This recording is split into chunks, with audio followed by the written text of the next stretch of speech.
Kita bersatu dalam doa.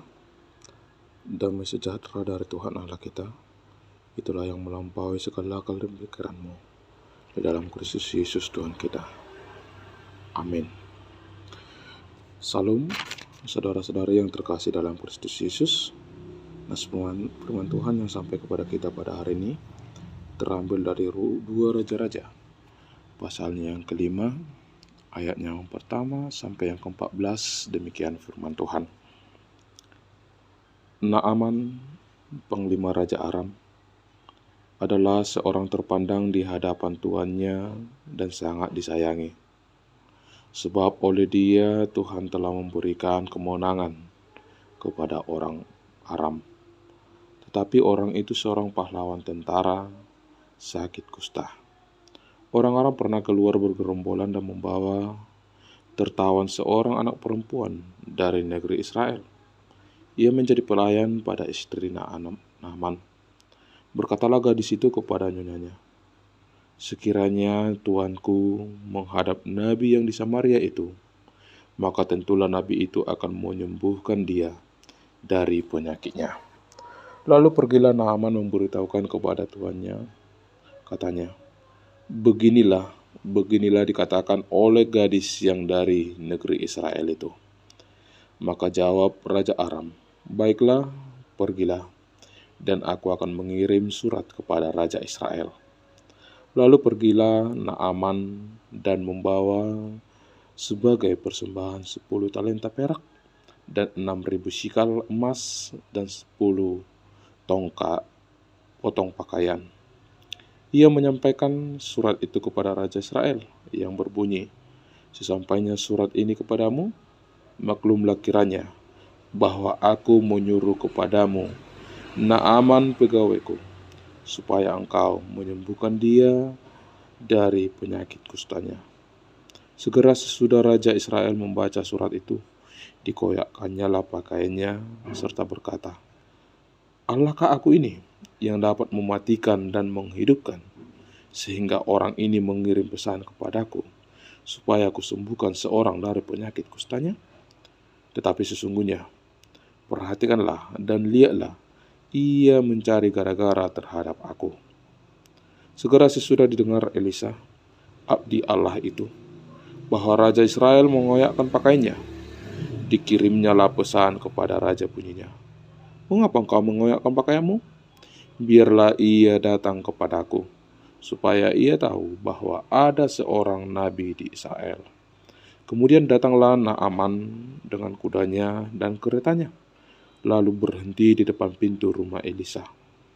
Elisa menyuruh seorang suruhan kepadanya mengatakan, "Pergilah mandi 7 kali dalam sungai Yordan, maka tubuhmu akan pulih kembali, sehingga engkau menjadi tahir."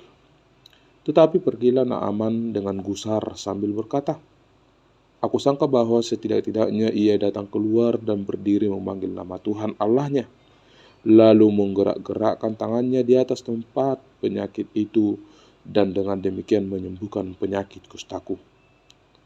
Bukankah Abana dan Parpar, sungai-sungai Damsyik, lebih baik dari segala sungai di Israel? Bukankah aku dapat mandi di sana dan menjadi tahir?"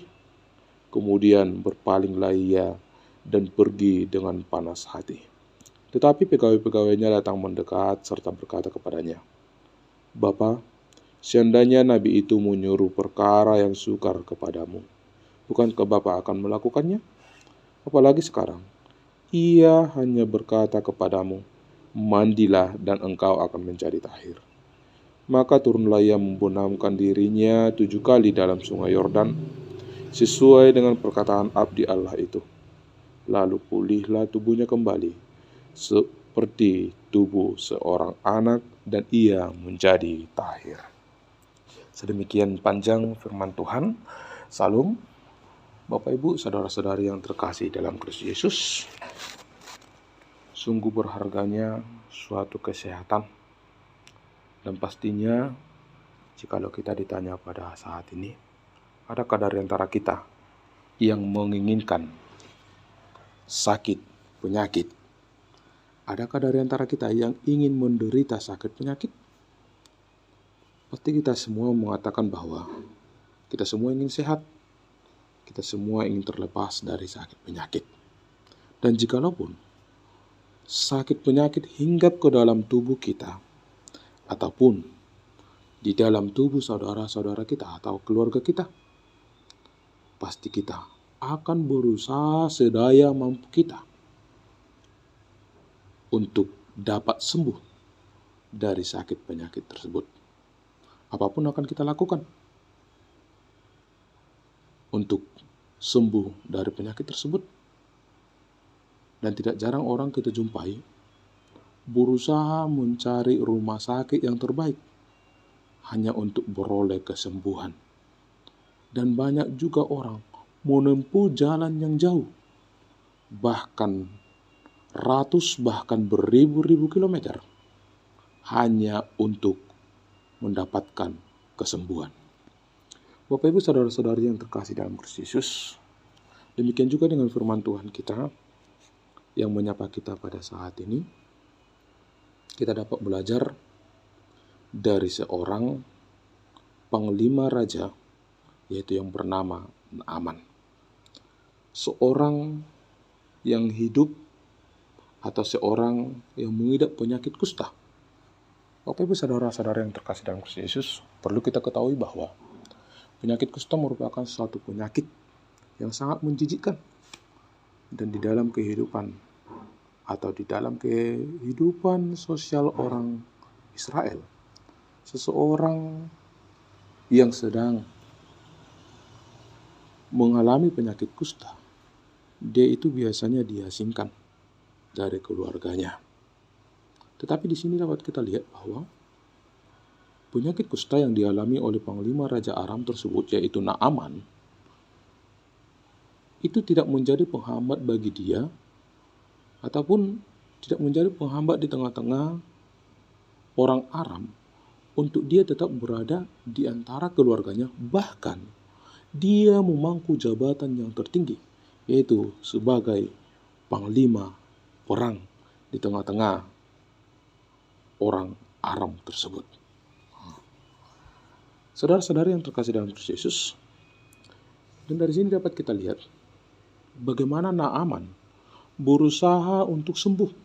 Bagaimana Naaman berusaha supaya sakit penyakit yang dia derita tersebut itu dapat disembuhkan. Apapun dia lakukan untuk kesembuhannya. Di sini dapat kita lihat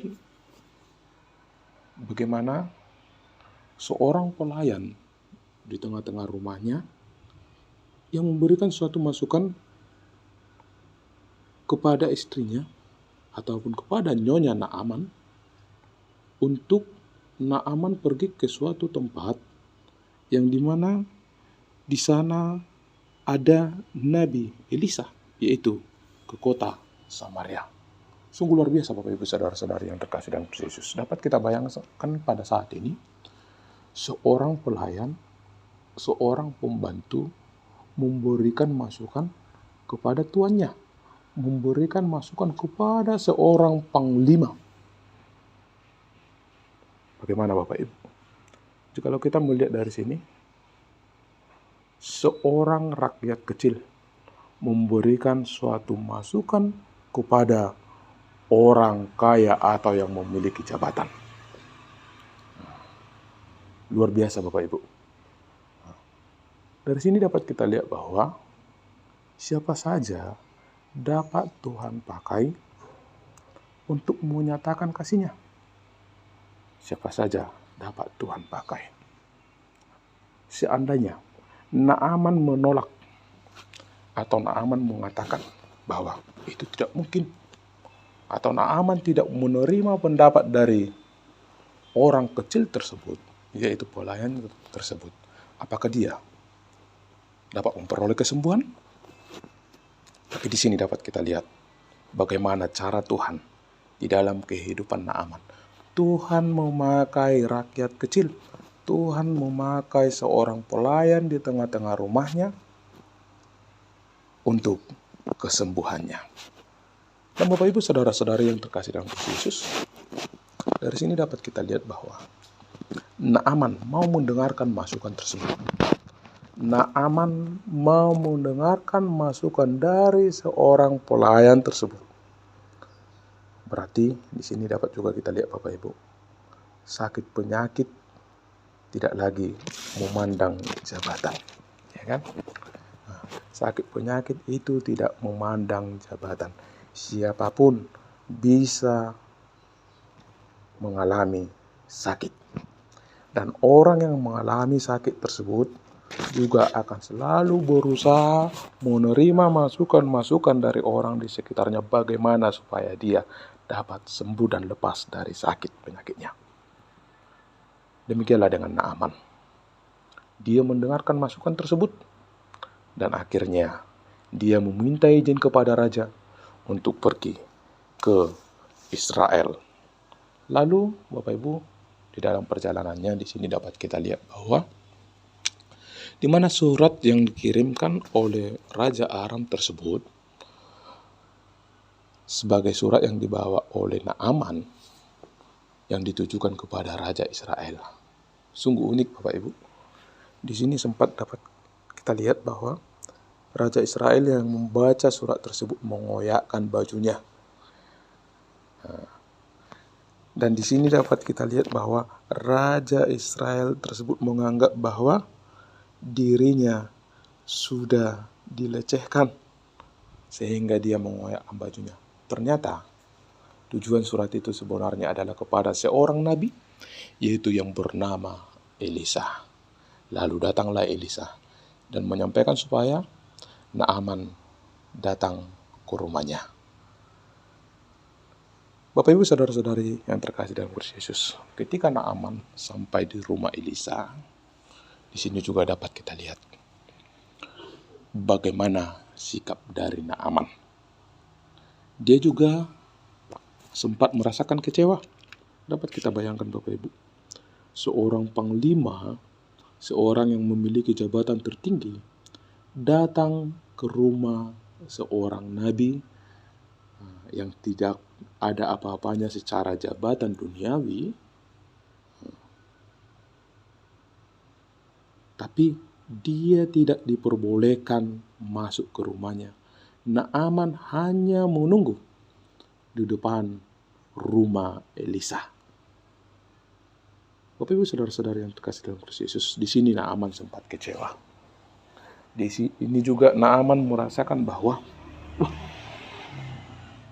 aku seorang panglima, aku seorang yang memiliki jabatan, tetapi aku diperlakukan demikian.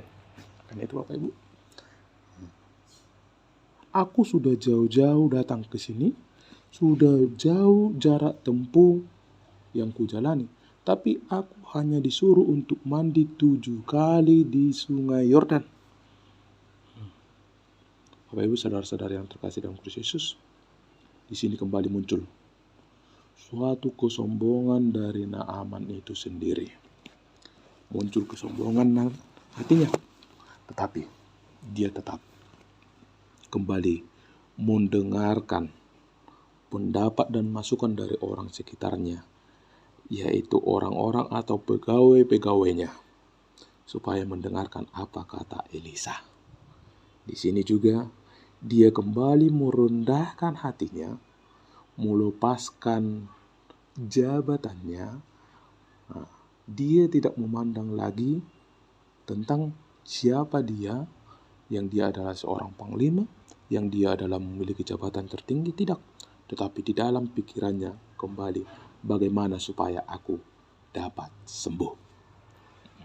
Oleh karena itu Bapak Ibu saudara-saudari yang terkasih dalam Kristus Yesus, dia kembali mendengarkan apa yang dikatakan oleh pegawainya, mendengarkan saran-saran dari pegawainya, atau dapat dikatakan anak buahnya. Berarti di sini dapat kita lihat 2 kali dia mendengarkan apa yang dikatakan oleh anak buah kepadanya. Setelah dia mendengarkan masukan dari pegawai-pegawainya, dan dia pergi mandi ke sungai Yordan tersebut. Lalu apa yang dia peroleh? Maka tahirlah dia. Di atas segalanya, yang paling perlu adalah iman.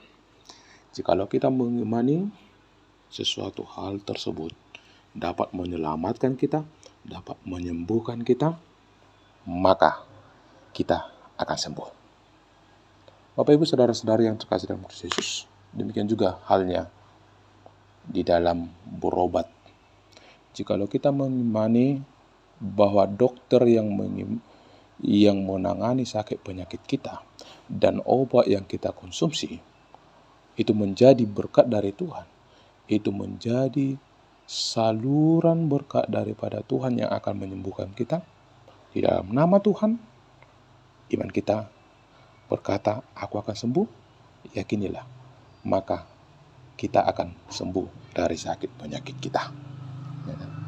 Jauh pun kita berobat, bahkan ke rumah sakit yang ternama, ke rumah sakit yang besar kita berobat, tetapi jikalau kita tidak mengimani bahwa kita dapat sembuh, itu juga akan sulit Bapak Ibu.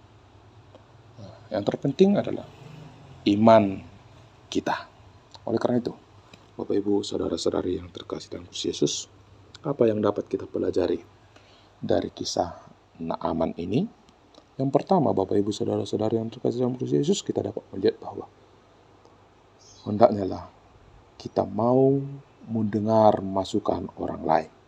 Selama masukan dari orang lain tersebut adalah masukan positif dan masukan yang dapat menopang kita, yang dapat mendukung kita, baik itu di dalam kehidupan kita, di dalam pelayanan kita, ataupun masukan yang dapat menyembuhkan kita.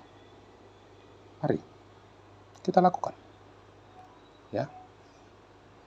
Jangan kita lihat, aku kan memiliki jabatan yang tertinggi. Aku kan seorang panglima. Masa aku harus mendengarkan apa kata pelayanku? Masa aku harus mendengarkan apa kata pembantuku? Tidak, Bapak Ibu. Tapi dari sini kita dapat belajar bagaimana Naaman mau mendengar masukan yang baik dari orang sekitarnya. Yang kedua, Bapak Ibu saudara-saudari yang terkasih dalam Kristus Yesus, kita dapat juga belajar dari Naaman supaya tetap hidup di dalam kerendahan hati. Jangan ada kesombongan di dalam dirimu.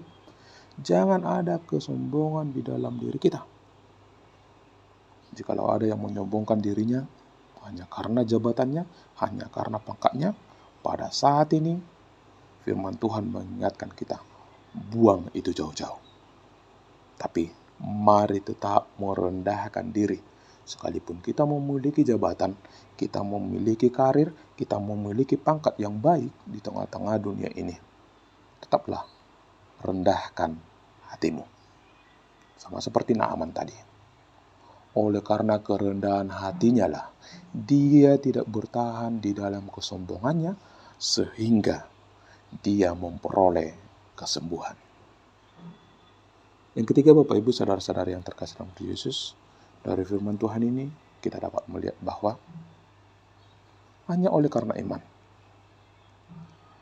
hanya oleh karena keyakinan, hanya karena iman di dalam Yesus Kristus, itulah yang dapat menyelamatkan kita.